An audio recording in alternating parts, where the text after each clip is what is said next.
Hello everybody. So this week we are going to pay particular attention to our local history collection and look at what's available online, because there's an awful lot you can do to trace your family tree from home once you have internet connection. So what we'll do is, if you just go to monaghan.ie/library, that will bring you to the library homepage as part of the County Council website. If you click or browse down through the menu, you will see there's a Genealogy and Local History button. So if you click onto that, that will take you to our dedicated genealogy page. And this page just gives you a little bit about Monaghan Library and what we collect. It also gives you the contact details for our local history librarian, Katrina Lennon. You can see there on the left hand side you have her phone number and email address. So she's still working, so don't be afraid to contact her if you run into any problems. So previously, a lot of the local history material would have only been available in Clonus Library. A lot of the records were only available on microfilm reel, for example, or books. But a lot of it has gone online in recent years, and we've tried to collate as much of it as possible here on our own webpage.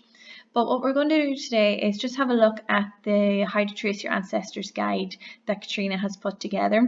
So an awful lot of work has gone into this, and it's constantly been updated. So you'll find it here. It's a PDF, so once you click into it, it will open it up as a PDF file. So you're welcome to save this to your own device if you want.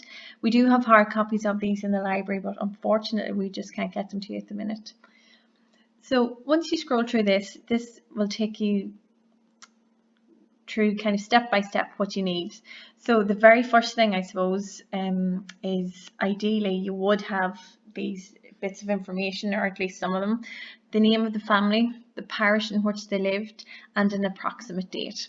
So just when you are searching, just be aware that the records, the spelling of different names may be a problem. So if you type in a name as you think it's spelt and it doesn't come up, don't be disappointed. Maybe go in and browse through the townland or browse through the parish and see if you can find something that's similar. Sometimes it can just be the way that they recorded it is just a different spelling from what's used nowadays. If you have the parish, that's brilliant. It's all about location whenever you're looking for your ancestors. Again, with the parishes, just again be aware of the spelling differences. For example, Tydavnet would be spelled Tydavnet at the minute, but in the census records, you'll note that it is spelled with Tedavnet. So just little things like that to be aware of. So if you don't find it by typing it in, always go and just do a more generic browse. And then obviously if you have an approximate date of the time the person was living, it always helps. It just guides you into what records that you can actually use. So if you continue to scroll through this booklet, you'll see here it gives you an approximation of what you should be looking at depending on the era that you're looking for. So for people living in the 1820s or 30s, the tithe allotment books are the ones to go to. Now these are very limited in what you will get from them, in that they really just list the head of the household. You won't get, you know, the husband or wife or children listed in the tithe allotment books, nor will you get it in the Griffiths primary valuations from the 1850s to 60s. Again, that just lists the head of the household, and it lists who they were renting the land off at the time. So the one with the most information is the census 1901-1911. So we're going to have a proper look through those tomorrow, just to be aware of those. And as you scroll on down, you'll see that there's other sources of genealogy that will be very, very useful to you. I suppose the births, deaths and marriages. A lot of those records have gone online as well, so you no longer have to go to Ruski to look them up, but it does depend on the era that the person was living in. So the records, for them to be available online, they have to be over 100 years old. Another thing that you might consider would be parish records or church records. You'll see a lot of their records actually predate the civil records. So for example, you have baptisms there going as far back as 1835. So the thing about the baptism and marriage records, again, it depends on what type of information was being taken at the time, but hopefully you would get obviously the name of the child that was baptized, maybe both their parents' names and the townland that they were from. So that can be useful. Another thing that you might find useful as well, and that you can look for from home, are graveyard inscriptions. So a lot of work has gone into mapping graveyards in recent years, and irishgraveyards.ie have done great work on graveyards around Monaghan.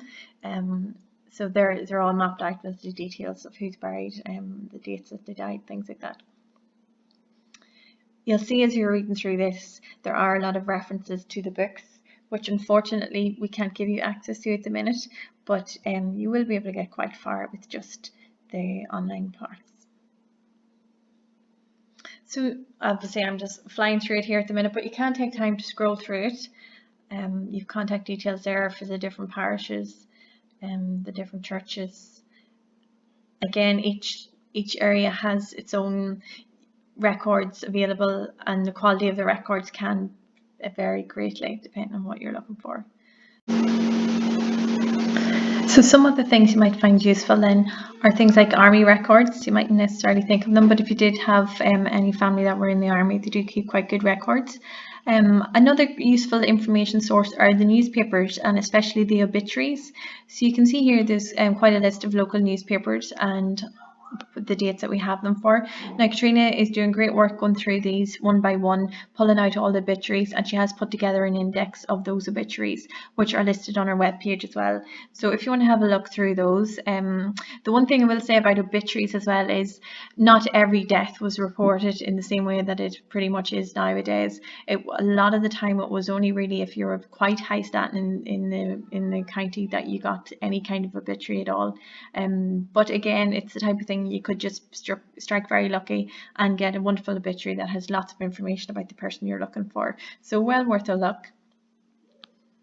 Then other things maybe to consider are things like estate rental books, and we hold some of those as well for places like the Rossmore Estate, Ballybay Estate.